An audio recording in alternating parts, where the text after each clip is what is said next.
I just was working on dinner of all things, um, upstairs, and just felt inspired to come down and speak about something, talk about something with y'all that's been on my mind. I've been on my heart for a while, and it just really just came to the forefront for me. I want to make sure that my audio is on. I don't see a mic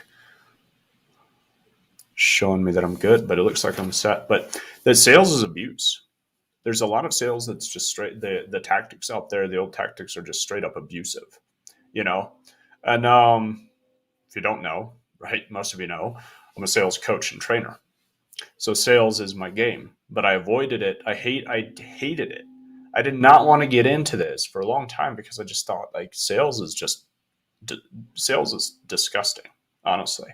It was part of my experience with some of the trainers and mentors, as they wanted to call themselves. Disgustingly enough, it's always these unhealthy people. They want to be a mentor to somebody else because their life is a wreck and they don't know how to help themselves out, but they're going to tell you how to be, a better, like the ideal person.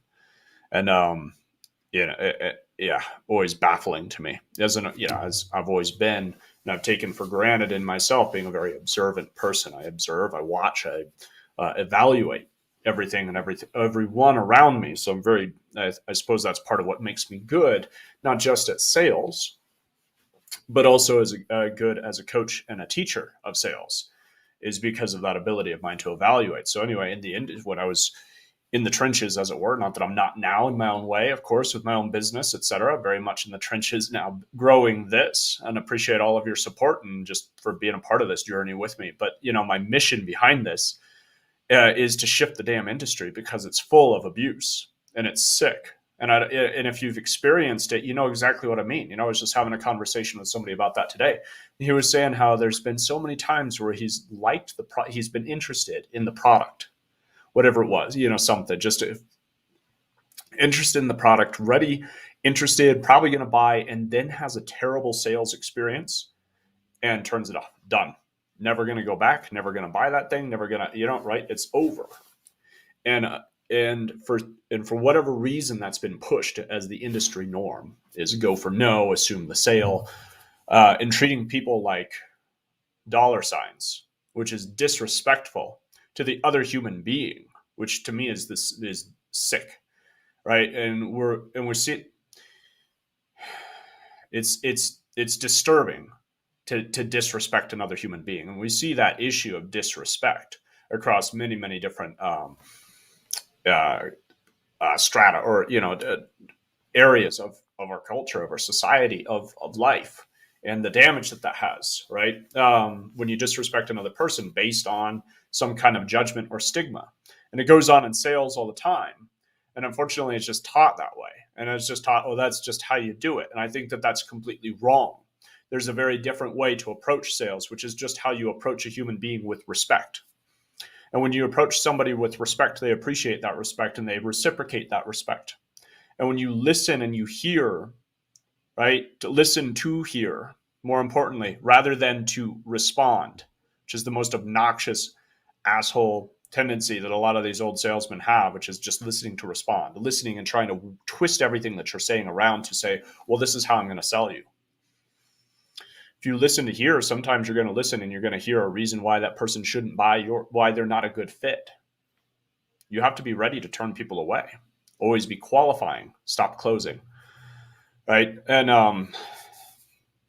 anyway, I didn't really know where I was going with all this tonight. I just wanted to talk a little bit about this. It's just problematic. But what we can do about it is to just, in every opportunity that you have, focus first on respecting the other person that you're having the opportunity to engage with.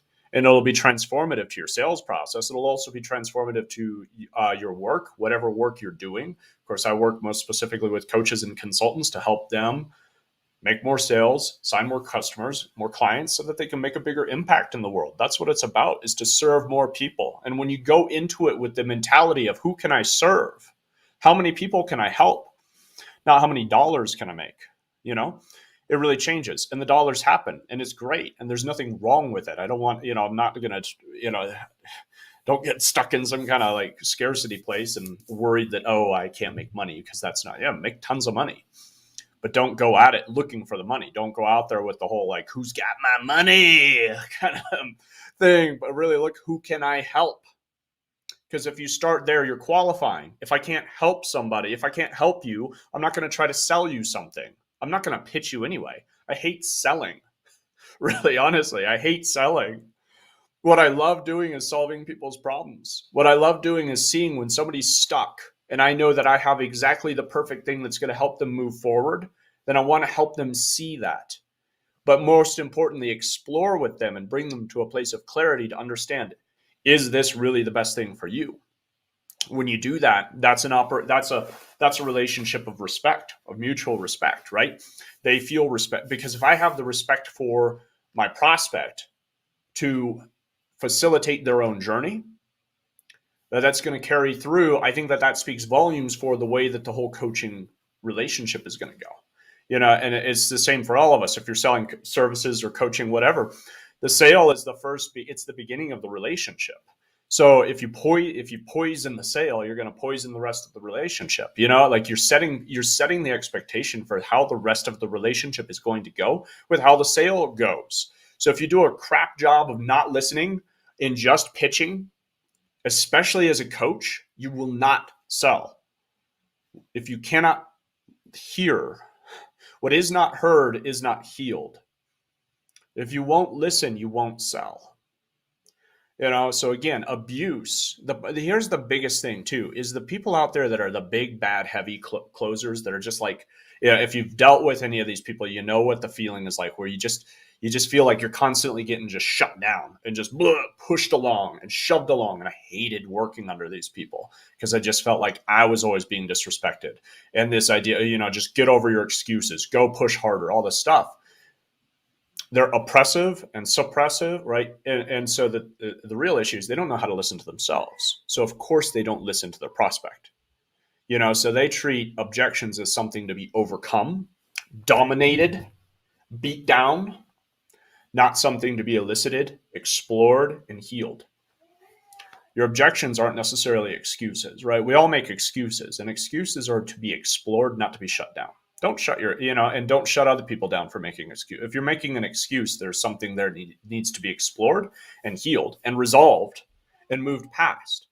Not stay in the excuse, because it's not going to get you anywhere. But when you really deal with it in a healthy way, in a respectful way, if you respect yourself, you'll respect others. So what I see with a lot of the people out there that are abusive is that they're abusive to themselves as well. So what we have at the end of my last, just to wrap this up, is what we have is a beautiful opportunity in front of us to make a powerful shift in an industry that's overdue for a shift on a global level. And that's my mission. So again, I appreciate your support and your encouragement in this. I can't do it on my own by any means. If you'd like help making more sales and signing more customers, reach out to me. Let's have that conversation, see if that might be of benefit to you. But most importantly, let's work together to shift this industry from abuse to respect, right? To shift this industry from trying to pitch things to really helping to elicit transformation, facilitate transformation, right? To help people come to the best decision for themselves that's going to carry them forward in a meaningful and fulfilling and powerful way. And that's how we transform this and take it from an industry that's been rife with abuse. And the opportunity is to also, my little helper is joining. The opportunity is that we have the opportunity to sell ourselves on our better potential, on our greater potential, as well as on our prospects. That's ultimately the greatest sale that can be made, is on healing and growth. So thank you for watching this. I'm going to cut it off there. Got to find the end button on my new platform. I don't always. Oh, here we go. All right.